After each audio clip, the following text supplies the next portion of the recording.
Արմինասյան, չեք գնում, չէ։ Ծխել եք հարգել եք ուրեմն, որովհետև միշտ երբ որ ես մոտենում եմ ամբերին դու գնում եք ծխելու։ Արմինասյան, այդ մանտրայի պես որ կրկնում եք ամեն անգամ, սպանեց մեր իղձերը, հանձնեց, ուրացավ, ձեզ պետք է մանտրաքարտեր տպենք, մանտրաքարտ տա կոչենք եւ ձեզ բաժանենք բոլորիդ, որ դուք հանկարծ չմոռանաք, շպարգալկայի պես միշտ դրած լինի, որովհետև ցանկացած անհասկանալի իրավիճակում դուք սկսում եք խոսալ։ Ուրացում, Արցախ, սա ինչի մասին է խոսքը, եկեք մի քիչ բան անենք, ձեզ անատոմիական վերլուծության ենթարկենք ձեր իշխանության կոռուպցիոն դեմքը եւ սկսենք այն բանից, որ պարոն Մինասյան, երբ որ դուք կառավարությունում աշխատում էիք նախարար, եթե չեմ սխալվում, այդ ժամանակ էկոնոմիկայի նախարար էիք, Հայաստանում ստեղծվել էր այդ ժամանակ կոռուպցիայի դեմ պայքարի խորհուրդ։ Եվ ահա այդ կոռուպցիայի դեմ պայքարի խորհուրդը ոչ ավել, ոչ պակաս գլխավորում էր Հովիկ Աբրահամյանը։ Մարդ, որից այսօր ապօրինի գույքի բռնագազման մասին օրենքով միլիարդներ են պահանջում։ Եվ դուք այդ ժամանակ այդ կառավարության անդամ էիք, պարոն Մինասյան։ Հասկանում եք։ Դուք ասենք ոնց որ բանին գառներին պահտան գայլին ասեն դե պահի հանկարծ որևէ մեկը բան չանի։ Էսա ձեր հակակոռուպցիոն քաղաքականություն, դուք էլ այնտեղ նստած եք եղել։ Հիմա եկել ասում եք կոռուպցիա եւ ընդդիմության միջև կապը աբսուրդ է։ Ախր դուք ոչ թե ձեզ մեր հարցադրումները ոչ թե որպես ընդդիմություն, այլ որպես նախկին իշխանություն։ Ձեր կոռուպցիոն վարքագծի հիմնական բաները, արդյունքները կուտակվել են որպես նախկին իշխանություն, ոչ թե որպես ներկա ընդդիմություն։ Եվ մի հատ էլ աբսուրդ բան կա, որը հանրային դաշտում անդադ պտտվում է եւ ճիշտ ասած այդքան էլ ես կարծում եմ շատերը դա կրկնում են առանց հասկանալու, որ ասում են այդ նախկին ներկա տրամաբանության մեջ, ասում են դե հերիք չի ես նախկիններից խոսակ։ Ոնց որ նախկինները բան են, հա, գնացք են, գնացել են, էլ չեն վերադառնալու։ Նախ այդ որ հերիքա նախկիններից խոսակ, այդ թեզը հորինել են նախկինները։ Որովհետեւ նախկիններից չխոսանք։ Որովհետեւ չգնանք իրանց հետևից ասենք ձեր գողացածը պետք է հետ բերենք, ձեր կատարած հանցանքների համար պիտի պատասխան տակ բան։ Հիմա ասում են ինչ լինում, ասում են դե հերիք չի նախկիններից խոսանք։ Մյուս կողմից էլ ասում են, բա նախկինների թալանացը խի չեք հետ վերադարձնում։ Բա հենց ասում ենք նախկինների թալանացը հետ վերադարձնենք, նախկինները դիմում են սահմանադրական դատարան, որպեսզի այդ օրենքը ճանաչվի հակասահմանադրական։ Ոչ չխոսանք բա նախկիններից, որովհետև նախկինները նաև ներկաներ են։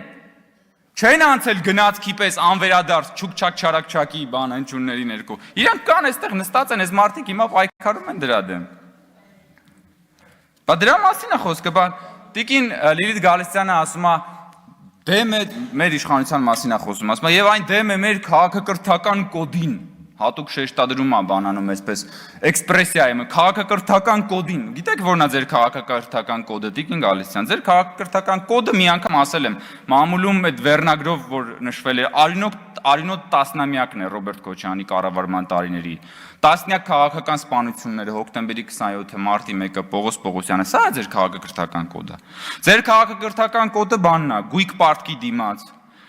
Մեղրին Ղարաբաղի դիմաց, Հայաստանը գուբերնատորի կամ ծայրակ գավառապետի դիմաց։ Եվ դուք այս քաղաքակրթական կոդի համար այսօր կռիվ եք տալի։ Էդ է ձեր իղձը, պարոն Մինասյան, որ ասում եք սպանել եք մեր իղձերը, կարող է սպանել եք ծայրակ գավառապետ լինելու ձեր իղձերը։ Կարող է։ Դա հնարավոր է։ Խոսում եք ատելության մթնոլորտից հարգելի գործընկերներ։ Դուք ձեր ընդհանրապես խորհրդարանական ընդդիմություն եւ ձեր շրջապատող բանը, հանրույթը ատելության մարտագլխիկներն են, որոնք որ sense հարձակվում են ամենօրյա ռեժիմով Հայաստանի Հանրապետության դեմ։ Դուք նկատել եք, որ ցանկացած դրական օրակարգի դեմ կռիվ եք տալիս։ Ցանկացած դրական օրակարգի դեմ ընդդիմությունը խաչակրած արշավանք է անում։ Դա կլինի փառատոն, դա կլինի, ասենք, չգիտեմ, որևէ միջոցառում նվիրված երեխաների հունիսի 1-ի, ասենք, երեխաների օրվա կապակցությամբ։ Դա ցանկացած իրադարձություն Հայաստանում, որը պետք է առաջացնի դրական էմոցիաներ, ատելության մարտագլխիկները հարձակվում են այդ դրական օրակարգերի դեմ եւ փորձում են միայն ատելություն, դժբախտություն, անհուսություն եւ ապաթիա գեներացնել, որովհետեւ դուք այդտեղ եք միայն ծաղկում։ Դա ձեր բնական միջավայրն է, ձեր քաղաքակրթական կոդը փթթում է այդ միջավայրում։ Դուք ինչի մասին եք խոսում։ Հիմա եկել եք կամ ատելության միջավայրից մթնոլորտից որ խոսում եք։ Ես ընդամենը մի քանի օրինակ կարամ բերեմ, Ժողովուրդ ջան։ Ատելության միջավայր գեներացնող չէր ձեր պատգամավոր Գեգամ Մանուկյանի արտահայտությունը մոտ 700,000 քաղաքացիներին սեռական հայհոյանք տալը։ Բաղատելության բան չէր, մթնոլորտ գեներացնել չէր, էլի ձեր պայքարող երիտասարդները, որ հարձակվում էին Գյումրիում, տարեց պապիկների վրա եւ բռնություն էին ենթարկում, որ ցանկացած քաղաքացու, որը չէր միանում ձեր փրկության շարժմանը, անվանում եք Թուրք եւ Դավաճան, դահատելության մթնոլորտ չէր, որ ձեր վարչապետի տեխնացու Վազգեն Մանուկյանը այդ բանն էլ կա նկարա ուրեմն ինտերնետում, որ հանրության մի զգալի հատվածին չեմ ուզում բանանել, ասել թե ինչ էր անվանում դահատելության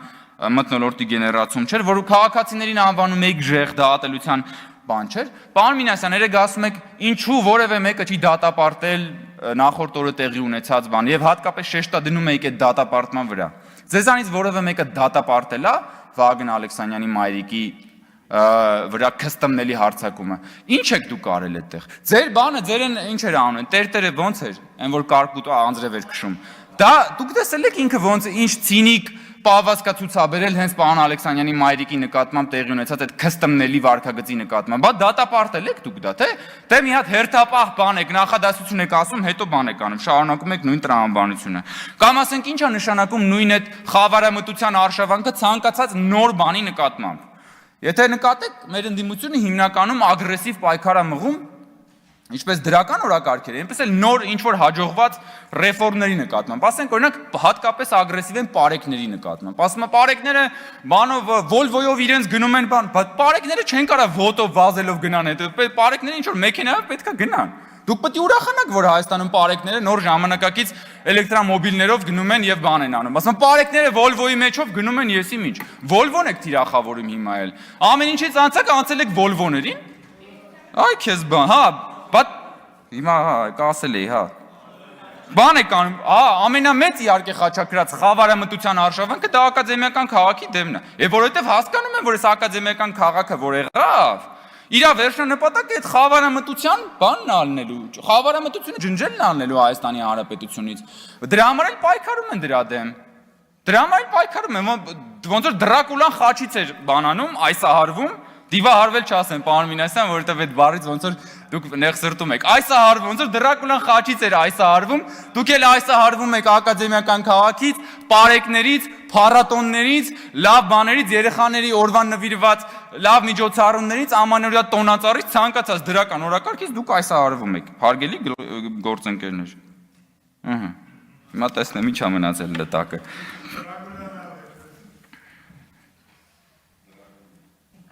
Ասում է պարոն Մինասյանն ասում է, այդ ապօրինի գույքը, որ ասում եք հետ է բերվում, բա ժողովուրդը դրանից մի կոպեկ ինչ հատ է, պարոն Մինասյան, հոտը ինձ չի, ձեր ժամանակվա պես չի, որ այդ գույքը վերցնեն գրպանները լցնեն, եւ դա ինստիտուցիոնալ ձևով է արվում։ Կարող եք գիտեք պետությունը Ռոբին Հուդն է, հեսա գնալու է բանը, ձեր բանը տները վերցնի բանի, ժողովրդին ասի Ժորժ ջան, մտեք ինչ ուզում եք արեք։ Բա դա կլինի դա կլինի հենց այդ գույքի նկատմամբ անարգանք, պարոն Մինասյան, դա տեղի է ունենում ինստիտուցիոնալ եղանակով մի բան, ինչը ձեզ հասու չի, որովհետև դուք դա չգիտեք ինչ է։ Ասում է ժողովուրդը մի հատ մի բան տե, հիմա էլ բողոքում է։ Այն ժամանակ ասում էին ինչ ապօրինի գույք, չկա տես բան, հակասահմանադրական է։ Հիմա էլ ասում է, այդ ապօրինի գույքը չենք ասում թե չկա։ Կա, բայց ժողովուրդը դա չի տեսել։ Ժողովուրդը դա տեսնում է, բայց այդ եկամուտները, որ գնում են պետական բյուջե, հետո վերադառնում են ժողովրդին ինչ որ մի կերպ վերանորոգված ճանապարհների ձևով, վերադառնում են, չգիտեմ, ասենք սոցիալական որոշակի ծառայությունների տեսքով, ինչ որ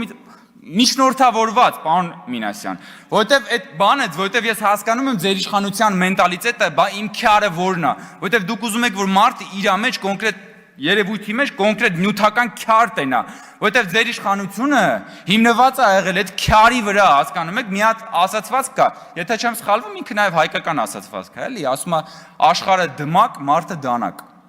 Հասկանում եք ինչ է, դուք հենց դա եք, ձեր համար Հայաստանը մեծ դմակ ա եղել, դուք էլ դանակ եք եղել, եկել եք այդ դմակը ինչքան կարացել կտրել եք, այդ դմակից ինչքան կարացել կերել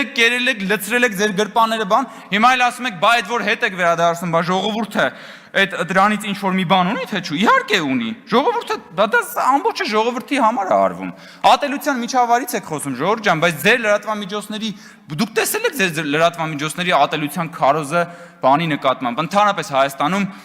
որևէ այլընտրանքային կարծիք հայտնող մարդու նկատմամբ, որևէ այլընտրանքային դուք պարոն Մինասյան ձեր ելույթը սկսեցիք այն բանով, որ դուք փորձ եք անում լրացնել որևէ հերոստատեսությամբ հնչած որևէ կարծիք, նույնիսկ չեմ էլ կարծում թե այդքան շատ խորացել եք, ուղղակի որևէ կարծիք, որը դեմ է եւ ձեր կարծիքով կարելի է դրա վրա հայփ որսալ, Դուք ասում եք եկեք դա էլ լրացնենք։ Ես ընդ որում չեմ մտնում այդ բանավեճի մեջ, բայց եթե մենք մի հատ բան անենք, վերլուծենք, դուք ավելի շատ եք ուզում Հայաստանում բանը ազատ մամուլը լրացվի, քան թե մենք։ Եվ դրա ամենավառապաստույցն է, որ այն Սրբազանի հարցազրույցի միջև հիմա չեք տեղադրել Աճպարարյան բանի։ Ինչ էր, Աճապարյան։ Ինչ էր, մի խոսքով, խիճեք այդ մարդու հարցազրույցը միջև հիմա տեղադրում ձեր բանին։ Եվ ամփոփելով հարգելի գործընկերներ, ներողություն, պարոն նախագահ, Տիկին Դատախազ, ես կարծում եմ, որ Հայաստանում հանրային կյանքի բազմաթիվ ոլորտներում արդարադատությունը էական առաջընթաց գործել է։ Եվ հատկապես պատժի անխուսափելիության ինստիտուտը ներդրվել է։ Բանն այն է, որ շատ դեպքերում հնչեղ, հատկապես քաղաքական գործերով առաջընթացի պակասը ստվերում է ընդհանուր հանրային կյանքում արդարադատության առաջընթացը, որը տեղի է ունեցել։ Եվ այստեղ ես պիտի ասեմ, ուզում եմ միայն մեկ кейսի վրա ուշադրություն դարձնել եւ պիտի խնդրեմ այդ հարցին պատասխանեք։ Մենք խոսում ենք հոկտեմբերի 27-ից, խոսում ենք մարտի 1-ից, խոսում ենք Պողոս Պողոսյանից եւ մնացած ամեն ինչից, բայց նաեւ մեր բոլորովին վերջերս էլ Հայաստանում տեղի են ունեցել դեպքեր նույն շրջանակների կողմից, որոնք որ պատշաճ որոնց որ թե արդարադատությունը այդտեղ չի հաղթանակել։ Ինչ եղավ Արադ Միրզոյանի սպանության փորձի կազմակերպիչների հետ։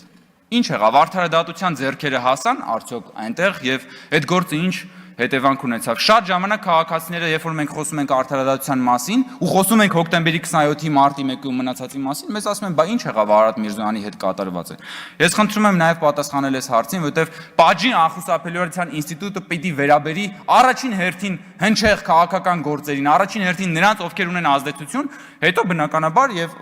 միաժամանակ նաև հանրային կյանքի բոլոր մասնակիցներին։ Շնորհակալություն։ Չմոռանաք հավանել տեսանյութը եւ բաժանորդագրվել Civic AM-ի YouTube-յան էջին։